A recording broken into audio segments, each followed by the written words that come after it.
Before we get started, if you're enjoying this content, you can do us a favor by subscribing to our YouTube channel and ringing the bell. That'll let the algorithm know that you like this content and it will help us produce more. I think it's an interesting story to say, you go full force, balls to the wall. Oh my God, this is amazing. But if you fail, whatever. And for me, I was like, if I fail, I'm homeless. Welcome to Honest Ecommerce, a podcast dedicated to cutting through the BS and finding actionable advice for online store owners. I'm your host, Chase Clymer, and I believe running a direct-to-consumer brand does not have to be complicated or a guessing game. On this podcast, we interview founders and experts who are putting in the work and creating real results. I also share my own insights from running our top Shopify consultancy, Electric Eye. We cut the fluff in favor of facts to help you grow your e-commerce business. Let's get on with the show. Alrighty, welcome back to Honest Ecommerce, everybody. I'm your host, Chase Clymer, and today I'm welcoming a very special guest. We've got the founder and CEO of Yellowberry. Megan, welcome to the show. Thank you so much for having me. I'm excited. Oh, I'm excited too. So I think that before we really dive into it, there's kind of a thing that we kind of have to put out there, which is, while age is just a number, what you accomplished at such a young age was pretty cool. You were featured on Time Magazine's 25 most influential teens. You were included in Huffington Post list of 14 most fearless teens. How is being a quote unquote teen entrepreneur kind of almost in like the zeitgeist of the world? Like, how did that affect you? Oh my God, it was very surreal. I think that the time list in particular, I remember because, oh my gosh, I haven't thought about this in a long time, but I was actually in New York like the week before the article came out, and I was with my mom, who's my partner, and I got this email from the reporter who was putting everything together, and they were like, hey, can you send a headshot? You're going to be featured on this list. And I thought it was a spam email, and I was like, whatever, you can just post something from our website. I was like, get out of a cab or something. And then this article came out on Monday, and I started crying because I was like, it was people like Malala and the Jenners were on it, and just like what I deemed as these incredibly famous, influential people. And I was like, who am I? This 18-year-old girl from Wyoming with a bra company. But I think to take a step back, it was very surreal, super unexpected, but also I think was really cool to kind of be even in that league, if you will, and sort of I think it helped amplify Yellowberry quite a bit and gave a lot of validation to the company and the mission and the brand. And I don't know, I think sometimes when you're in a startup, in the trenches, you think that you're crazy, and it gave a little bit of validation that we're maybe not. Oh, absolutely. And I kind of just wanted to start there to set the tone for this conversation, which is going to be, this is a wild ride. And so everyone stick around for the rest of it. But let's go back to the beginning. Let's go back to where did this idea come from? And I already know the story because I read a lot on the website, but share it for the audience that might not be as informed as I am. No, for sure. So I have a younger sister, Mary Margaret, and we went shopping to buy her first bra.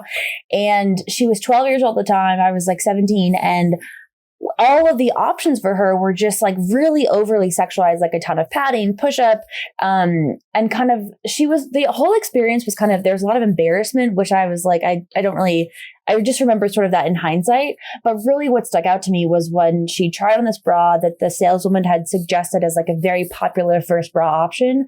There was this weird leopard print push-up thing, and she just didn't even really have boot, it just didn't fit her. And so there was that end of the spectrum, or there was just sort of these really poor quality things that we ended up buying, but you wash them once, they fall apart, kind of just crappy. And she wasn't the whole experience was just really poor. And I remember I was obsessive about this idea of why can't she just have a bra that's cute and fun and going to fit her body? And this thing that all girls go through, this first bra experience. And I really couldn't stop thinking about it. And then very serendipitously, a week or two later, my dad won this bra in a raffle that was it was a gag gift at this adult ski racing league in Jackson. And he gave it to me because he didn't need it. And it was the first time, this is 9 or 10 years ago now. And it was the first time I'd ever seen a bra that didn't have any padding, but wasn't a sports bra. This is very pre the bralette era. And I remember holding it and being oh my God, this is exactly what Mary Margaret needs. Just cute, fun colors and but just made for her body. And so I just took that idea and I went with it, and I was okay, lots of color, lots of fun patterns, et cetera, et cetera. I found a seamstress and I built a website and just I figured out that you could, if you're just ordering sample yardage, companies will just send as many samples as you would like. And, cause I was in high school, I didn't really have any money. And so, but the idea for me was like, yes, I wanted to build this product, but really, I feel like girls are so over-sexualized so young. And this felt like a really valuable product that I could create to really help sort of girls grow up at their own pace.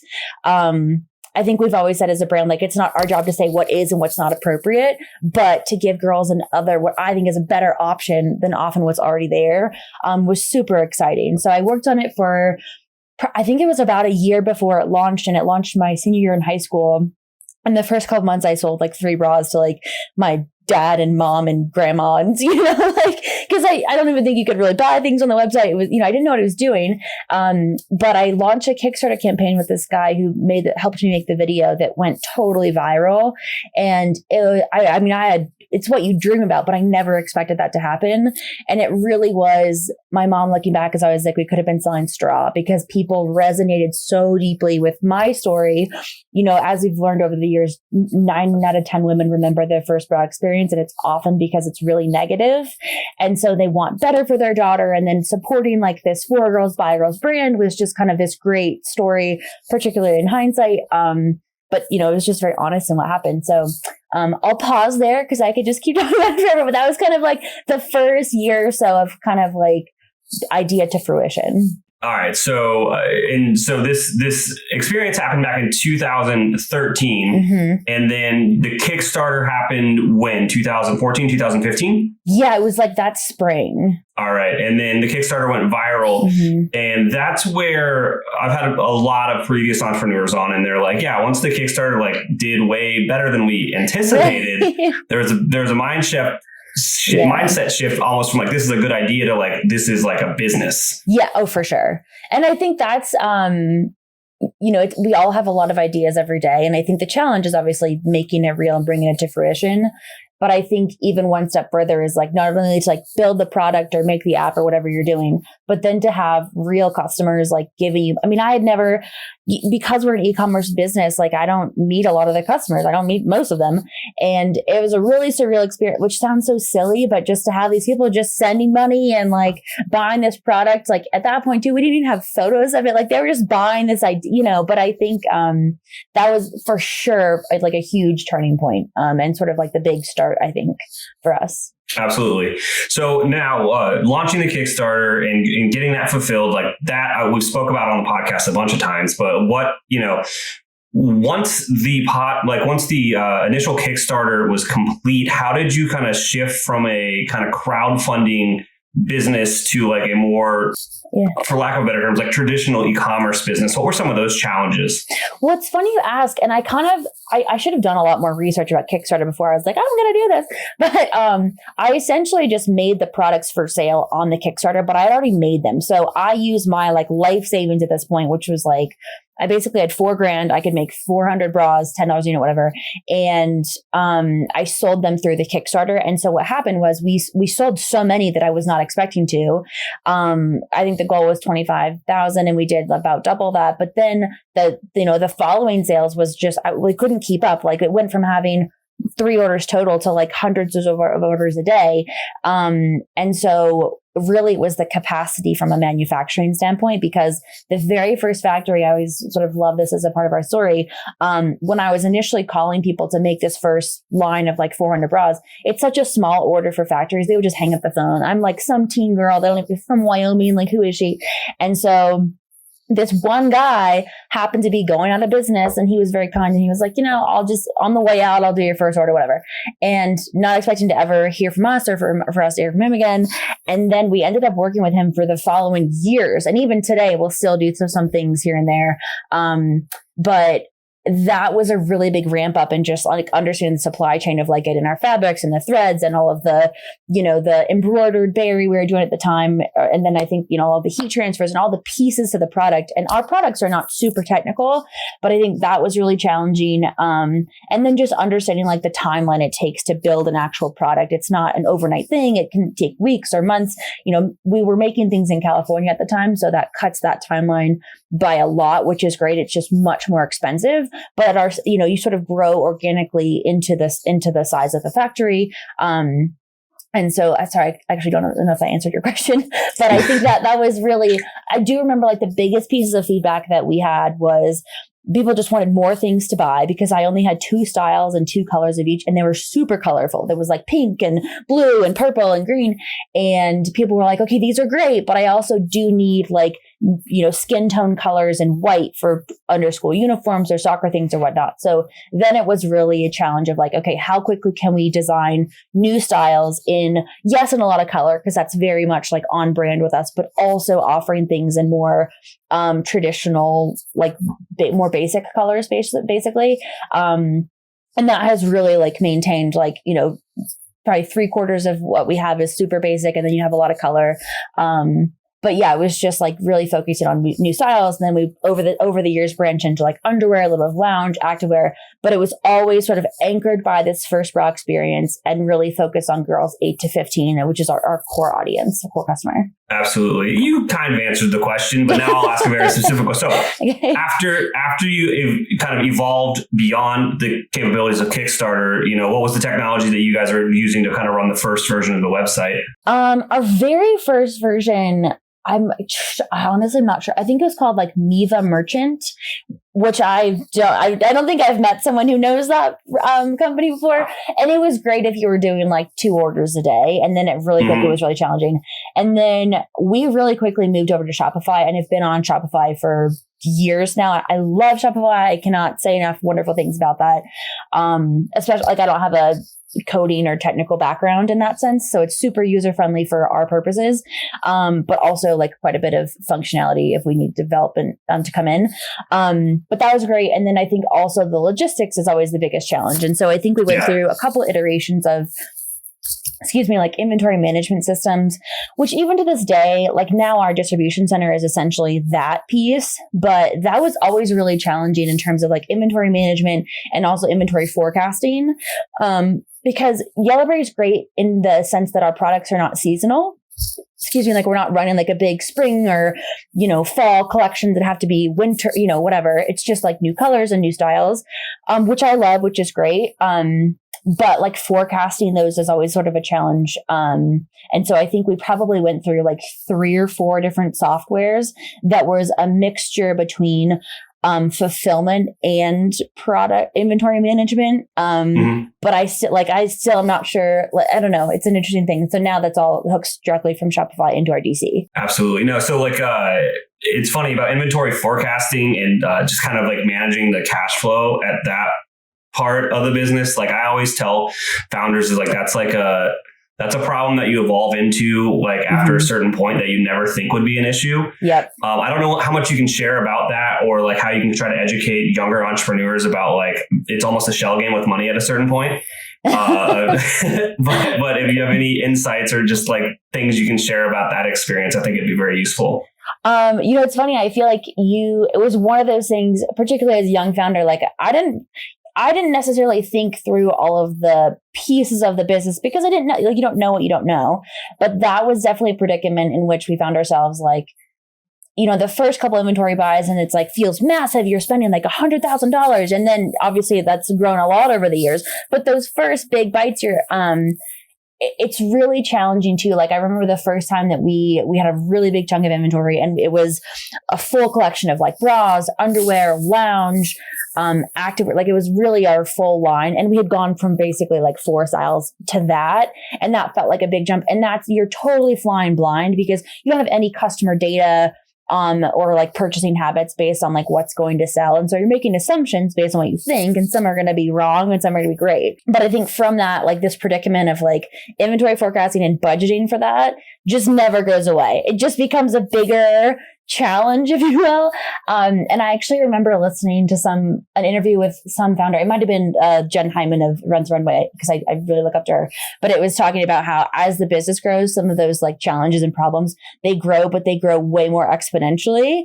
And so the right and wrong and sort of the importance of being way more on point with that decision making is super important, because you go from, all of a sudden you're dealing with millions of dollars, and it's, you're not gambling obviously because you're making educated guesses, but buying for like forecasted inventory, is quite an interesting challenge.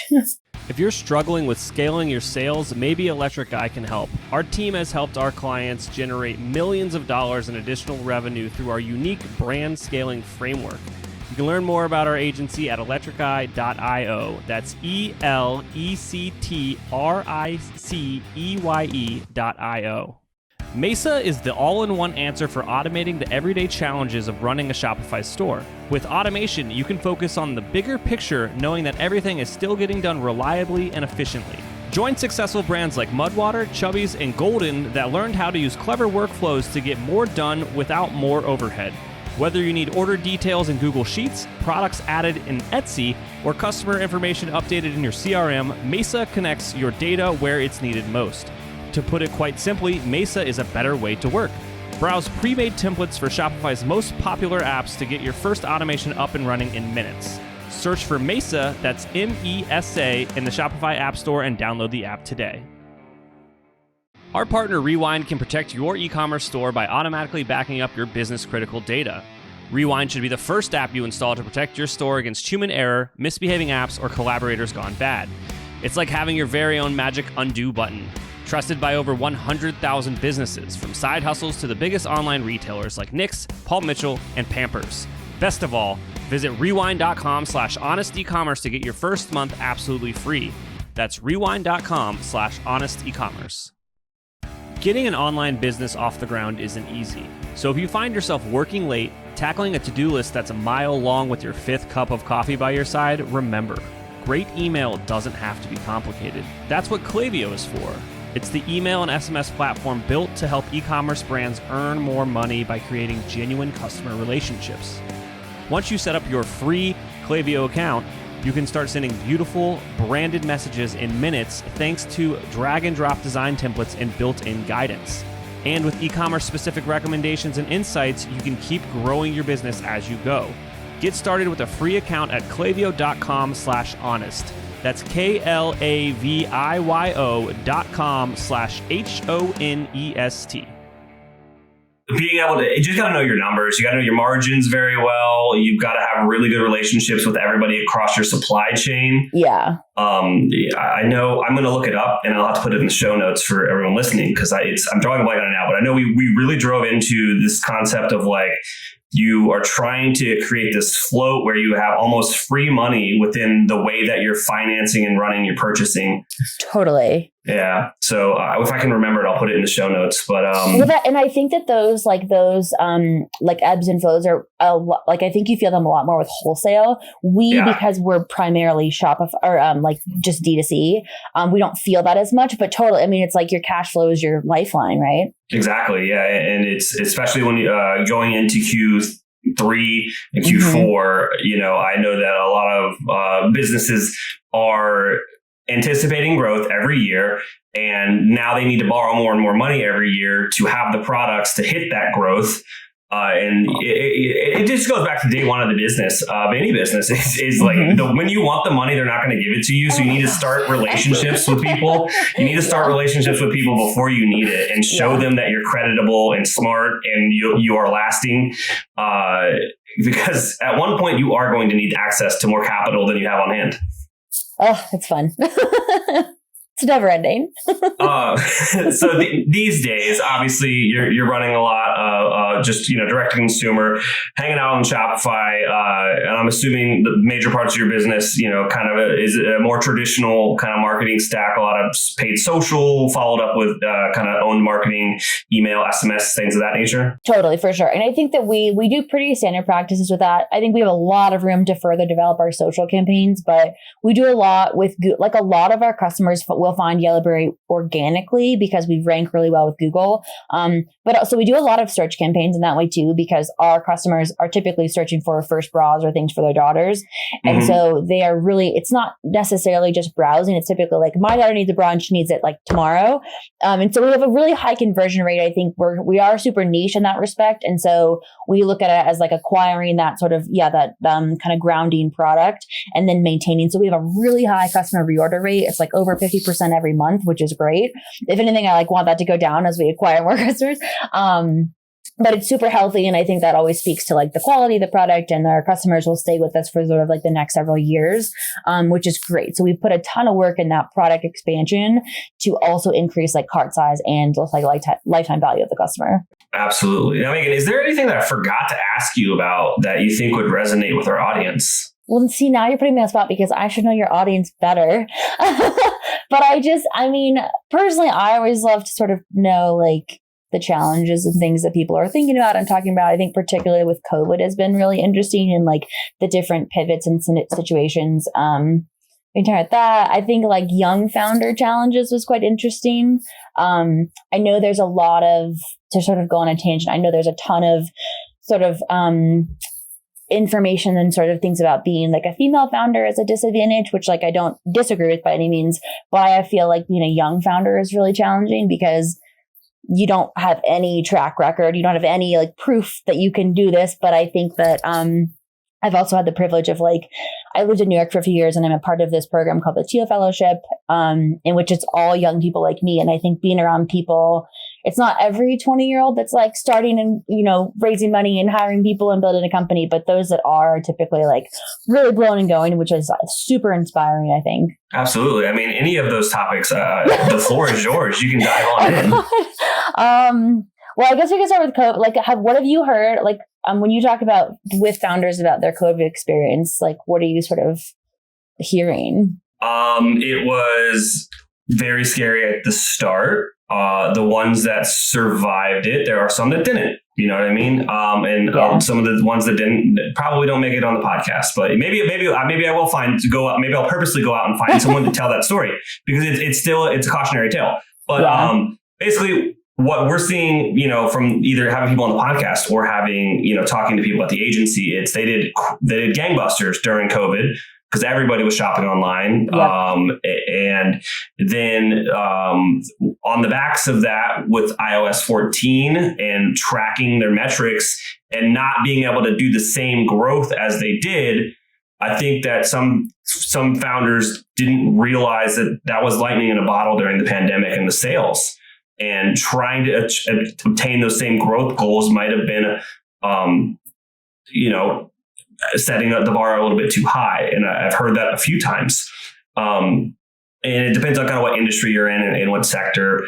So that's kind of been something that I've learned and seen through my conversations. But what was the kind of experience over at Yellowberry? I think it's super interesting, especially being like 2 years out. So I think we have enough hindsight to really sort of pick that apart. But for us, we definitely fell into the category of we had a fantastic 2020, which I think for a while I was like, oh my God, the world is like on fire and, you know, we're doing really well.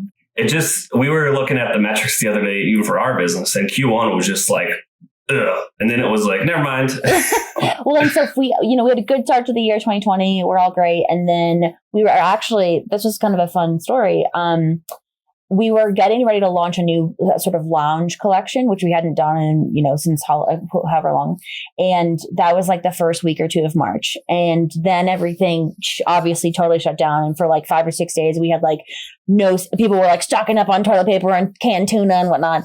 And I remember seeing something where it was like in our local hospital in Jackson Hole, they were like, we're looking for 500 mask donations. And we were like, we have this extra fabric and we had not very much of it. And we were like, why don't we just like for every scrunchie someone buys, we'll make a mask and donate it to the hospital. And we put that out in like, I think an Instagram post, and we do not have a big Instagram following. And it was like Instagram, Facebook, and maybe an email. And we sold them out in like an hour. And I was like, oh, we don't even really sell scrunchies. And I was like, oh my God, this is insane. And then we had people that were like, my daughter is a nurse in Denver. Can I send her a mask or et cetera, et cetera. And so it just really blossomed. And the next day we made live, again, no photos, no product descriptions, no nothing, that it was like you could buy a mask or you could donate a mask for $5 because our purpose was like not for us to make money. It was really just to like make the product. And we had the following 4 or 5 days were company record sales days. And we had like we had no margin. There was really no profit and we were donating all the profits, but the number of new customers and people that were coming that just discovered Yellowberry because it was so word of mouth and it was so early because this one, we didn't really know anything about COVID. And so this mask thing really took off. And that it was this use of fabric that we were like, there's no way we can launch a lounge product when people are dying. Like, that's crazy, but we can make these masks. And then, you mentioned factory relations and things like that. We make a lot of things in China. And so as this mask thing really continued to take off, we started getting like contracts with universities and schools and government contracts and hospitals. And we just started making, like hundreds of thousands of millions of masks. Like, it was crazy. And I was like, God, I have been in the wrong business, because it took us years to sell a million bras. And but it was just, because we had these factory relationships that, could source it, had the patterns ready to go and ship super easily at these massive quantities. We were just in a really great position. And I was like, well, we were so lucky. And it's like, well, took a lot of years to be in a position to be lucky. You know what I mean? That was really fascinating. And I think was this whole extra it was like a side business for us that was just crazy. And then ironically, we had been planning this launch of our basics collection, which is essentially like more price point focused products. The biggest barrier to entry for us is that the price is quite a bit higher than other products that are on the market. And that started because in the beginning, I just couldn't offer them and still, make a profit. And so now that we've grown and we can order these mass quantities and offer them in a less cost to the customer. We launched that in, I think it was like May or June, thinking, sort of somewhat conservatively that we had enough inventory for probably, 9, 10, 12 months, good to go. And we sold out of most things in like 30 days.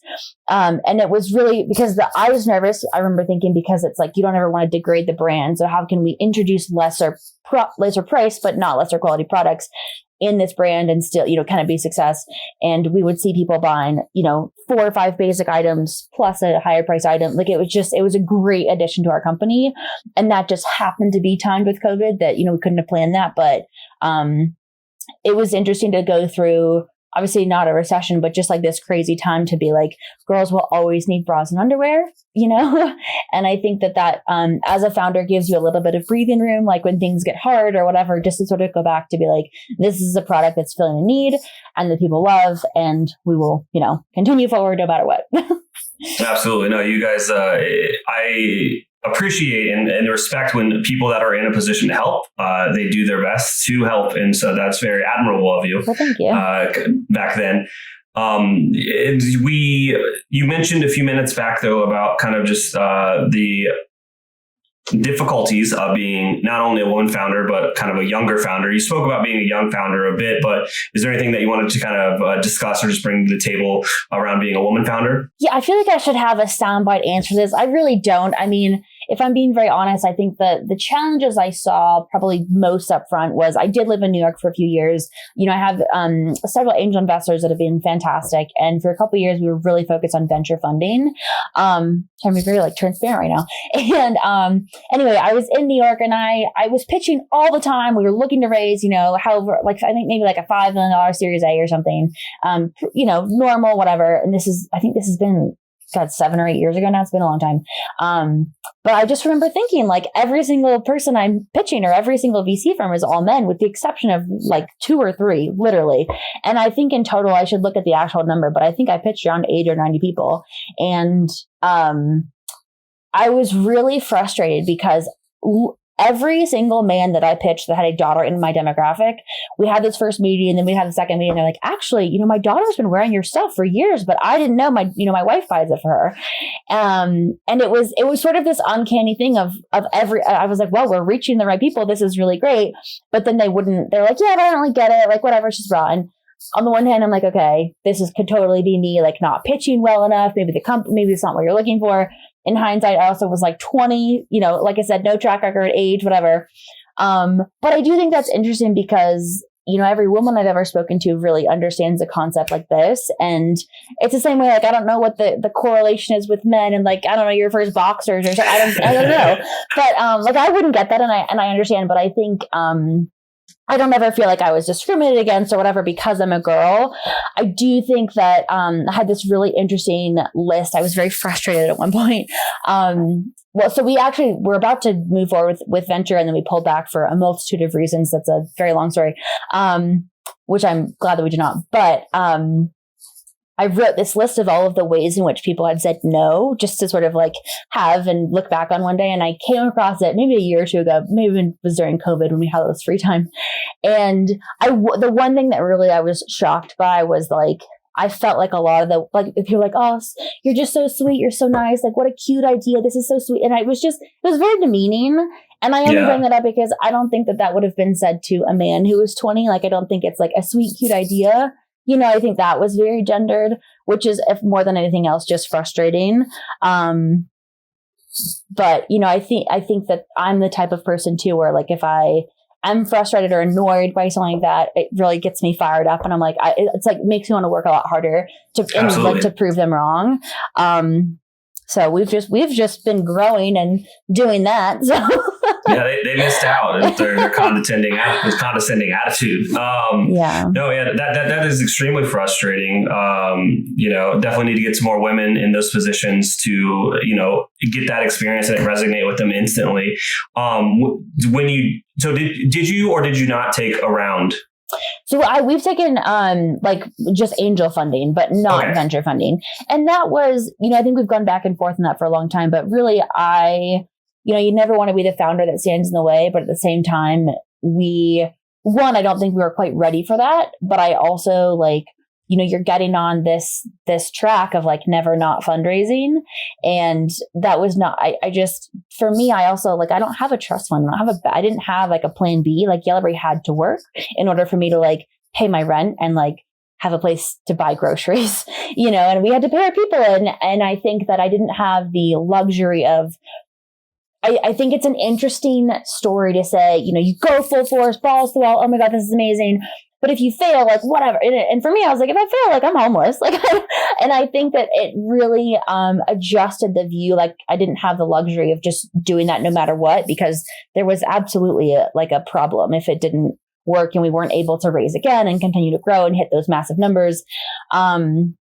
And I don't know, I become like a stalker of brands. And I think watching a lot of companies that were like, you know, consumer-based, direct-to-consumer companies during that time frame and sort of seeing not a lot of them around today, I think it's really interesting. Not that surprising, but I think that the brand stories and sort of the venture expectations for consumer products are not always super realistic. And I think it's fascinating to sort of watch those play out, good and bad. Absolutely. I guess my question would be, you know, with the funding that you did receive, were you backed by women or men or both, all of the above? Both. Mostly men, actually. Absolutely. But I guess there's another question there that you said you pitched like 80 or 90 times, you know, putting in the reps, did you think that you were way better at it at the end? Oh, I'm sure. Yeah. But I also like, I don't know. I think that like if I were to do that today, I think it would be so different because it would be, you know, you gain so much experience and the knowledge and the confidence to know exactly what you're doing, where you're going. And you got data to back it up at this time. Totally. Yeah. But I don't know. I feel I don't want to talk in circles. I just have so many thoughts about that. I think it's a fascinating world of like venture capital. It's weird. Well, you know what? It seems like that we'll just have to have you on again in a couple months, and we'll go down a different rabbit hole. Megan, I cannot thank you enough for coming on. For those of the listeners that are you know excited about the product, where should they go to check out the product? Oh yeah, we didn't even plug Yellowberry. Yellowberry.com is the website, and then our socials are just all at Yellowberry. For all of your 8 to 15-year-old everyday product needs. Awesome. Thank you so much for coming on. Yeah, thanks for having me. All right. I can't thank our guests enough for coming on the show and sharing their knowledge and journey with us. We've got a lot to think about and potentially add into our own business. You can find all the links in the show notes. Make sure you head over to honestecommerce.co to check out all of the other amazing content that we have. Make sure you subscribe, leave a review, and obviously, if you're thinking about growing your business, check out our agency at electriceye.io. Until next time.